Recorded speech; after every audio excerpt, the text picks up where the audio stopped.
मुख्य अतिथि भाषा साहित्य संस्कृति परम्परा आदिका धुरन्धर चिन्तक आदरणीय श्री सीपी शर्माज्यू,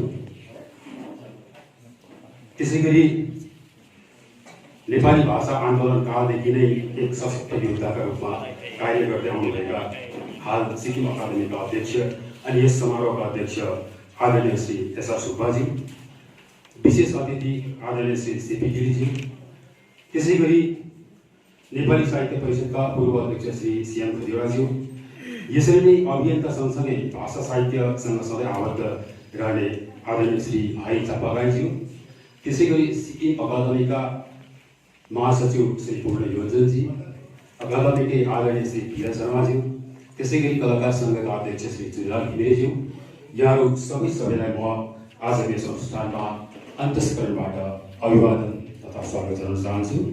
यसरी नै आज हामीले अभिनन्दनका निम्ति निम्त्याएका 6 जना व्यक्तित्वमध्ये अहिले हामी अघि 4 जना उपस्थित हुनुहुन्छ, जसमध्ये कवि तथा चित्रकार दीपा राईज्यू, गीतकार भक्ति बस्नेतज्यू अनि बाल साहित्यमा सदैव कलम चलाउने तुलसी कश्यपज्यू अनि साहित्य तथा पत्रकारिता दुवैमा उत्तिकै सम्बोधनबाट छुट्नुभएका पछिल्लो पङ्क्तिमा बस्ने सम्पूर्ण भाषा साहित्यहरूलागि महानुभावमा म अन्तस्करणबाट यस कार्यक्रममा यस मञ्चमा स्वागत जनाउँदै मेरो यो छोटो स्वागतका साथ हामीसँग रहिदिनुहुन्छ भन्ने विश्वस्तता पनि अगावै जाहेर गर्न चाहन्छु।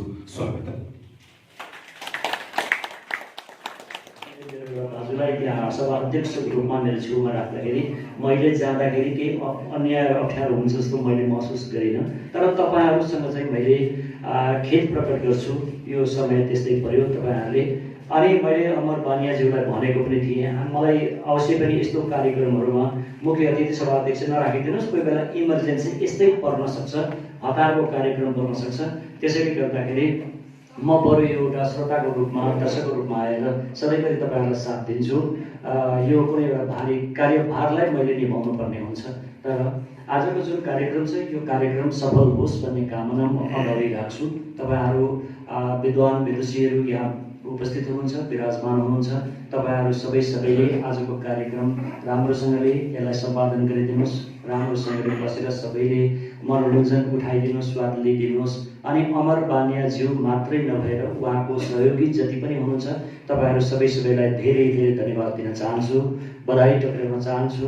यस्ता कृतिहरू उत्पादन भइरहनुपर्छ भन्ने हाम्रो पनि धारणा छ र मैले एउटै कुरा भनिराखेर जान्छु। मैले बुझेको कुरा छोटकरीमा 2 मिनटमा म यो सक्छु। म यो कुरा भन्न मन परेरै सायद मैले मन परिरहेको थियो र म भन्छु पनि लाग्छ। साहित्यकारको पक्षमा म त्यत्रो वरिष्ठ साहित्यकार पनि होइन, म ठुलो साहित्यकार पनि होइन। यहाँले जुन साहित्यको सेवा गरिरहनु भएको छ, म त एउटा पछाडि हिँडिरहेको एउटा बालक साहित्यकार जस्तै छु। मैले पनि सिक्नु छ तपाईँहरूबाट धेरै, तर पनि मैले बुझेको एउटै छ र म भनिरहेको छु। जति पनि साहित्यकार मेरोमा साथीहरू आउनुहुन्छ, क्वार्टरमा आउनुहुन्छ, अफिसमा आउनुहुन्छ, उहाँहरूसँग विशेष मेरो सम्पर्क भइरहेको छ। अनि मैले मुख्यमन्त्रीज्यूलाई पनि यो कुरा पनि भनेको छु। केही दिन अगाडि मात्रै हाम्रो कार्यक्रम हुँदाखेरि साहित्यकारहरूको सबैको भेट हुँदैछ तपाईँसित, जनताले भेट्दैछन्, नेताहरूले भेट्दैछन्, अन्य सबै क्षेत्रहरूमा पत्रकारहरूलाई पनि लगभग हल्का फुल्का भेटिँदैछ। तर साहित्यकारहरूको छुट्टै एउटा मण्डलले भेटिएको छैन, साहित्यकारहरूले तपाईँलाई भेटेका छैनन्। तर साहित्यकारहरूले तपाईँलाई भेट्ने इच्छा गरिरहेका छन् र म तपाईँको अनुमति चाहन्छु कि तपाईँको अगाडिपट्टि म साहित्यकारहरूको एउटा समूह ल्याएर कुनै दिन तपाईँसँग बसेर सम्पर्क गर्ने, तपाईँसँग भेटघाट गराउने भन्दाखेरि उहाँले सहर्ष स्वीकार गर्नु भएको छ। अनि तपाईँले मिलाउनुहोस् कुनै दिन, म यहाँ एकदम रेडी छु। चिया भएरै पठाउँ उहाँलाई, इभन उहाँले त्यो खालको एउटा क्याजुअलमा मलाई भन्नुभएको छ। यसैले गर्दाखेरि अब केही दिन पछाडि म अलिकति व्यस्त छु, केही दिनको लागि म आज घर जाँदैछु। अनि 2-4 दिन पछाडिपट्टि फर्केर आएपछि उहाँको 18, 19 र 20 उहाँ व्यस्त हुनुहुन्छ र त्यसको पछाडिपट्टि कुन समय मिल्छ यहाँहरूलाई लिएर म एकपल्ट माथि कहाँ भन्नुहुन्छ, उहाँले सम्मान भवनमा हुनुहुन्छ या मेन्दोगाङमा हुन्छ या कहाँ उहाँले एउटा ठाउँ दिनुहुन्छ, म यहाँहरूलाई फेरि निम्तो गरेर एकपल्ट उहाँसित 1-1.5 घन्टा जति बेर भए पनि हाम्रा मनका कुराहरू, साहित्यिक कुराहरू त्यहाँ गरौँ भन्ने मैले यहाँबाट तपाईँहरूलाई सन्देश दिन चाहन्छु। म अभिनन्दन पत्र पाठ गर्न गइरहेछु। काव्याक्षर प्रकाशन गान्तोक सिक्किम, अभिनन्दन। मानिस पूर्ण रूपले चिन्तनशील प्राणी भएकै कारण ऊ पहिले आफू समेतको समाज पारे अनि समय समयमा अरू क्षेत्रतर्फ समेत स्वतः घुतलिदछ। 13 जुन 1957 माता मनमाया तिवारी र पिता पुष्पलाल तिवारीबाट सुपुत्रका रूपमा जन्म ग्रहण गरेका श्री टेकनाथ तिवारीले आफ्नो लामो साहित्य चिन्तन पश्चात नेपाली भाषा बाल साहित्य जगतलाई आजसम्म एउटै तर आफ्नो मौलिक तथा लोक संस्कृति बोधक कृति बाल कविताहरू 2017 प्रदान गरेर उल्लेखनीय एवं सराहनीय कार्य गर्नु भएको हुँदा हामी सर्जक टेकनाथ तिवारीज्यूप्रति सुस्वास्थ्य दीर्घायुको कामना राख्दै आजको यस लोकार्पण समारोहमा हार्दिक अभिनन्दन जनाउँदछौँ। शुभम। सही नीलम न्यौपाने, प्रमुख संयोजक आयोजक समिति महासचिव नेपाली साहित्य परिषद गान्तोक। सही अमर बानिया लोहोरो, प्रमुख काव्याक्षर प्रकाशन सिक्किम, कवि एवं चिन्तक। सही सीपी शर्मा, प्रमुख अतिथि, लोकार्पण अभिनन्दन समारोह, मुख्यमन्त्रीका प्रेस सल्लाहकार। दिनांक 10 जनवरी 2021, स्थान नेपाली साहित्य परिषद गान्तोक, गान्तोक सिक्किम। अभिनन्दन। माता मन्दिरा सुब्बानी, पिता पदमध्वज सुब्बाकी सुपुत्री मीना सुब्बा जसरी बाहिर रूपमा सुरेली स्वरकी सर्जक भनी चिनिएका छिन्, उसरी नै उनका सृजनाहरूभित्र पनि उनी सुललित भाव शैलीले सुसम्पन्न कवयित्री हुन्। हजुर सन् 1992 देखि आकाशवाणी गान्तोकबाट समय समयमा मूलतः उनका कविता, कथा र रेडियो नाटकहरू प्रसारित हुँदै आएका छन् भने भारत अनि नेपाल राष्ट्रका सङ्घ संस्थातिर आयोजित विभिन्न गोष्ठीहरूमा आफ्ना प्रखर अभिव्यक्ति वा प्रस्तुतिहरू दिँदै आइरहेकी छन्। हालसम्म सिक्किम राज्य स्तरीय केही कविता प्रतियोगिताहरूमा र विशेष गरी शिवकुमार राई स्मृति साहित्य पुरस्कार अनि Guwahati poetry society India, Nepali साहित्य परिषद गान्तोक सिक्किम, कमला राई आँसु प्रतिष्ठान आदि संस्थाहरूबाट पुरस्कृत सम्मानित भइसकेकी कवि मीना सुब्बाले नेपाली साहित्य भण्डारमा स्पृहा कविता सङ्ग्रह, फुलबारी बाल कविता सङ्ग्रह र कोपिलाका रङहरू बाल कविता सङ्ग्रहद्वारा सुशोभित तुल्याउनु भएको हुँदा हामी उहाँलाई सुस्वास्थ्य एवं दीर्घायुको कामना सहित आजको लोकार्पण समारोह बीच हार्दिक अभिनन्दन जनाउँदछौँ। शुभम।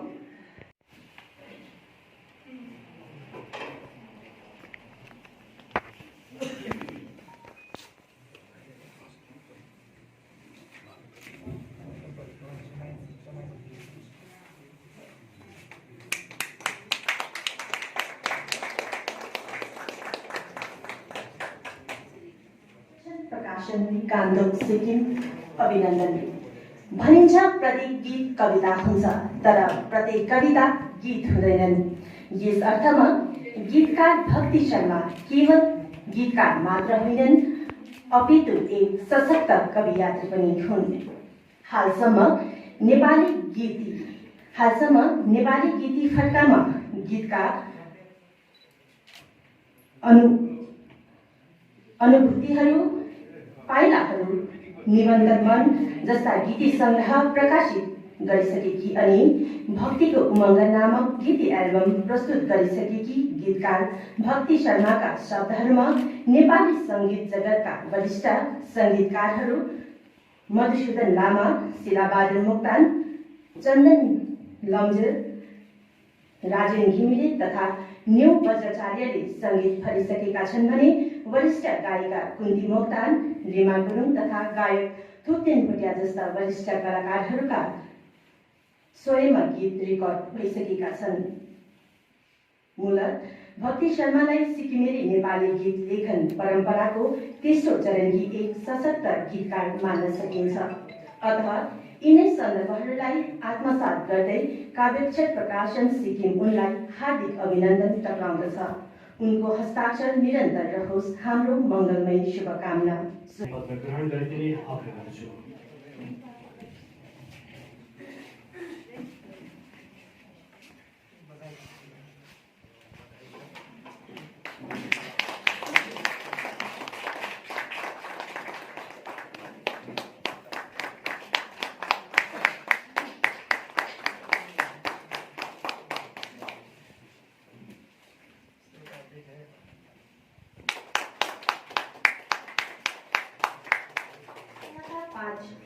विधाहरूमध्ये 2 विधामा आफूलाई सक्रिय बनाउने चित्रकार तथा कवि यात्री दिपा राई सिक्किमेली नारी हस्ताक्षरकी एक प्रतिनिधि हुन्।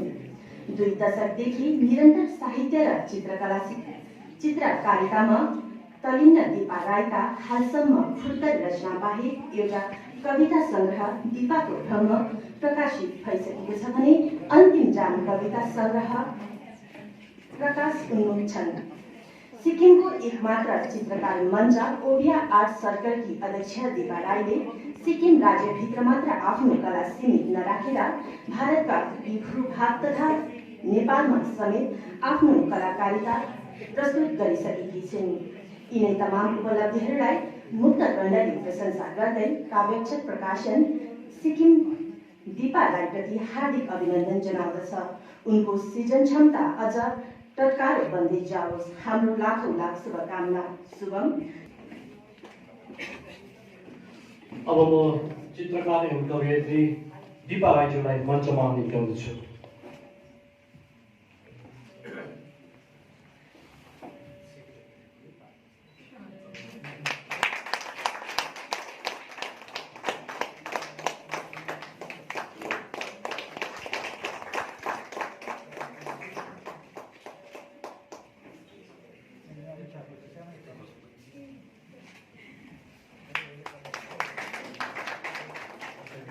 र उहाँको अभिनन्दन पत्र पठनका निम्ति म यहाँ निम्त्याउँदछु नरकुमारी सुब्बालाई।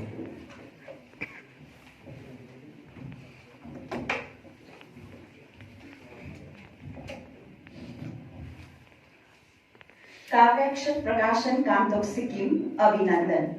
जस्तो कि धरातलीय सत्य हो, कोही पनि मानिस बालक नभए युवा बनिन्न अनि युवा नभए प्रौढ। हजुर, सोही प्राकृतिक प्रक्रियालाई पछ्याए चाहिँ माता श्रीमती कौशिला घिमिरे र पिता श्रीमान धनपति घिमिरेका सुपुत्र श्री तुलसी घिमिरे कश्यपले पनि आफ्नो विगतदेखि नै ग्रामीण स्तरमा सामाजिक संलग्नता राख्दै विशेषतः बालिकाहरूको मनोभावलाई सिरोपर गरेर उनीहरूकै लागि सृजन गर्न कलम उठाउनु भएको कुरा टटकारसित प्रष्टिरहेकै छ। जस्तो कि प्रथममा साइनो बाल कविता संग्रह 2014, हजुरबाको रेडियो बाल कविता संग्रह, पठतो संस्कृतम संस्कृत सिक्ने सरल पुस्तक, यी कृतिहरूद्वारा नेपाली बाल साहित्य भण्डारलाई उल्लेखनीय योगदान दिनुभए बापत हामी सर्जक तुलसी घिमिरे कश्यपलाई सुस्वस्थताका साथ उत्तर सृजनाको कामना राख्दै आजको यस लोकार्पण समारोहमा हार्दिक अभिनन्दन जनाउँदछौँ। म श्री तुलसी कश्यपजीलाई मञ्चमा निम्त्याउँदछु।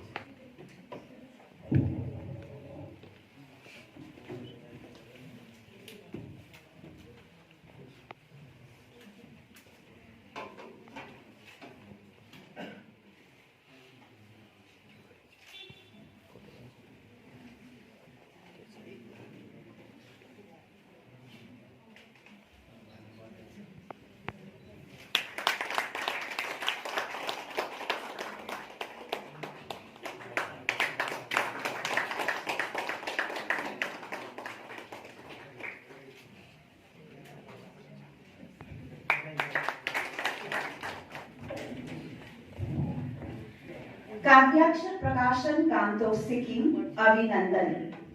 यथासम्भव आफूले भए जति सम्पूर्ण साहित्यिक तथा सामाजिक जमघाटमा सहभागी भएर समाजोन्मुख क्रियाकलापहरूमा सदैव अग्रसर रहने जोशिला, फुर्तिला र मिलनसार व्यक्तित्वको नाम हो अर्जुन राई याबा।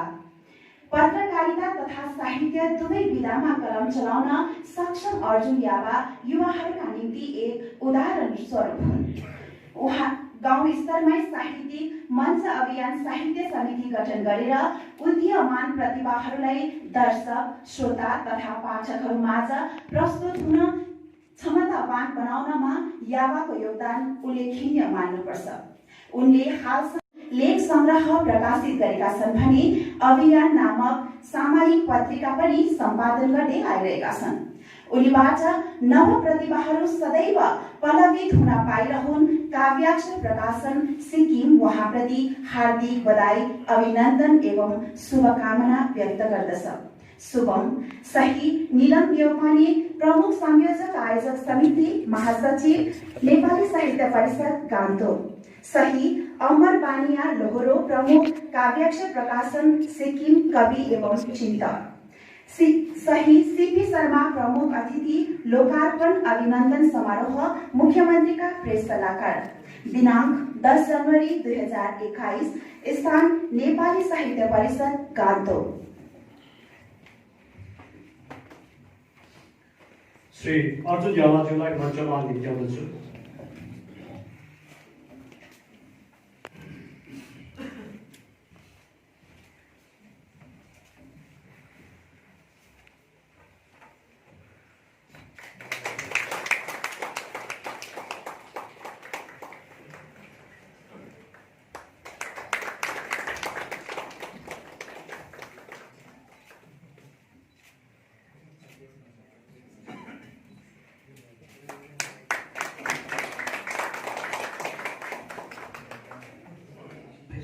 यसको अंग्रेजीमा श्री भीम चट्टान र हिन्दीमा सुभाष दीपकद्वारा अनुवादित भइसकेको छ। सन्त कबीरको दोहावली कृति नेपाली भाषामा भावानुवाद भइसकेको छ। मानव कविता सङ्ग्रह जसको हिन्दी रूपान्तरण पनि भइसकेको छ। यस्तै प्रकारले अन्तर्मन कविता सङ्ग्रह, डाक्टर वेद व्यतीतको हिन्दी काव्यकृति नेपाली भाषामा रूपान्तरण भइसकेको छ भने भावधन तथा अन्य कविता हिन्दी कविता सङ्ग्रह प्रकाशित भइसकेको छ। सुभाष दीपकको अनुवादनमा मनको क्यानभस कविता सङ्ग्रह 2वटा संस्करण प्रकाशित भइसकेको छ। शब्द समाधि काव्याणु सङ्ग्रह यस्तै प्रकारले गार्डनको सम्झनामा बाल कथा किताब नेसनल बुक ट्रस्ट इन्डियाद्वारा प्रकाशित भइसकेको छ भने अक्षरार्थ कविता सङ्ग्रह डाक्टर कीर्तिवर्धनको हिन्दी कविता कृति नेपाली भाषामा रूपान्तरण भइसकेको छ भने भाँचिएको चस्मा कविता सङ्ग्रह र सम्भावनाका प्रतिबिम्ब कविता सङ्ग्रह प्रकाशित भइसकेको छ। अब म आजको यो प्रमुख आकर्षण बालभूमि पत्रिका र अनुदित पुस्तिकाको लोकार्पणको निम्ति पुनः एकपल्ट मञ्चमा आजका सभाध्यक्ष र श्री सिपी गिरिशलाई यहाँ मञ्चमा निम्त्याउँदछु।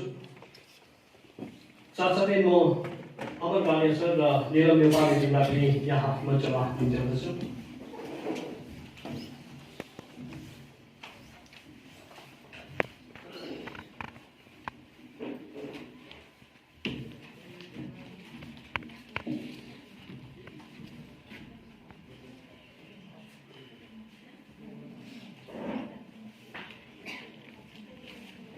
र आजका सभाध्यक्ष महोदयलाई यो पुस्तक विमोचन गरिदिने आग्रह गर्दछु।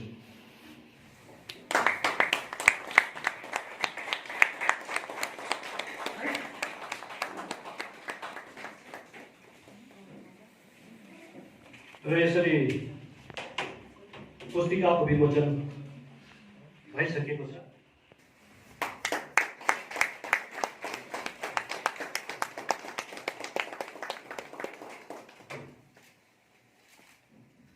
र सर्वप्रथम म यहाँ मञ्चमा निम्ताउँदछु श्री चुनिलाल घिमिरेज्यूलाई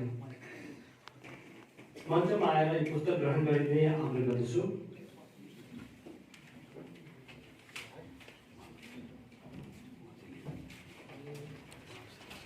श्री तेजमान बराइलीज्यूलाई मञ्चमा निम्ताउँदछु।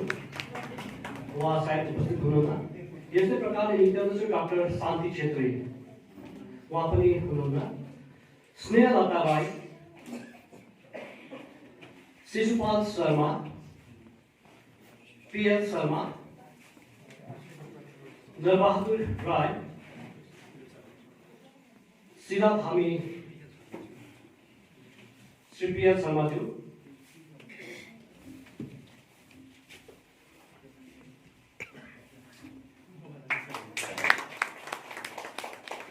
श्री नरबहादुर राय, शिला थामी दाहाल, भीम प्रधान, स्टेका तिवारी, मंजुला तामाङ सुब्बा,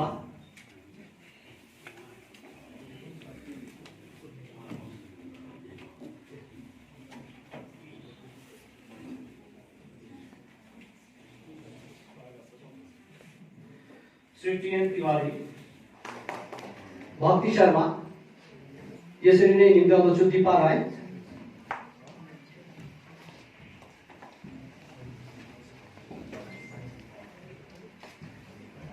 गोपाल ढकाल, मन्जु लामा, गीता लिम्बू, टीका ढुङ्गेल, अर्जुन यावा,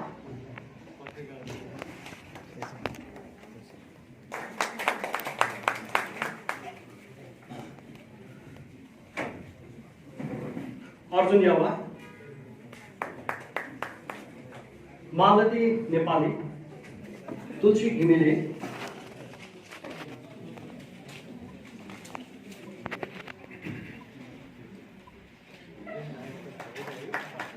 जीविका आसु,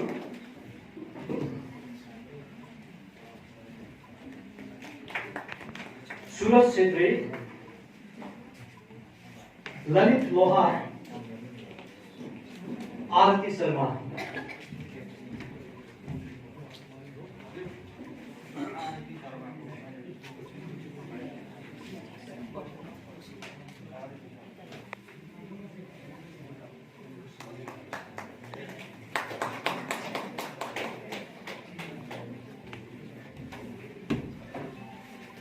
फेरि अतिथिहरूलाई यथास्थानमा गएर बस्ने होइन, त्यसका सम्भावनाहरू पनि के कता छन्, मलाई त्यसको बाटोहरू पनि त्यति भएन। विगतको कुरा म गर्दैछु र यो वर्तमानमा पनि आज पनि यो पहिल्यै तयारी भइसकेको हुनाले यसमा त्यस्तो केही छैन। र जसरी त्यो प्रत्येक बिहानको सौभाग्य थियो त्यसले त्यसरी केही आदि उदि रकमको सहयोग आर्थिक सहयोग पायो भने यो पत्रिका आफै आफमा कहीँबाट सहयोग यसले पहल गरेन र यो त्यो पनि मैले भन्नुपर्छ। र विशेष गरिकन मैले एउटा कुरा भन्नै पर्छ, त्यो हो यो लोगो बारेमा। यो मुनिबाट जुन चाहिँ यो हरियो छ, यो यसको यो सभ्यता र विज्ञान क्रमको प्रतीक हो। अनि माथि जुन पहेँलो छ यो अध्यात्मको प्रतीक हो। यो अध्यात्म भनेको पराविज्ञान हो र माथिको नीलो छ, यी दुवै रङका आधारहरूबाट उठेको एउटा अनन्त अनन्त सत्य हो।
यी कारलाई म अमर किन भन्छु भने साहित्यकारले आफ्नो साहित्यिक कृति छोडेर गएको हुन्छ, चित्रकारले आफ्नो चित्रकारिता चित्र छोडेर गएको हुन्छ, त्यस्तै अन्य विभिन्न कला सम्पन्न व्यक्तिहरूले आफ्नो कला नै छोडेर गएका हुन्छन्। र मेरो धारणा छ यी कारहरू चाहिँ मर्दैनन्, अमर हुन्। र फेरि पनि भन्न गइरहेछु, यी कारहरूको समागममा, यी कारहरूको बिचमा म चाहिँ बसको हो कि जस्तो लाग्छ। तर बस भन्नाले स्पेलिङमा ध्यान दिनुपर्ने BOSSM होइन, BUSM हो। र भए तापनि आज सभालाई अध्यक्षता गर्ने जिम्मेवारी लिइसकेपछि मैले मन डह्रो गर्नुपर्ने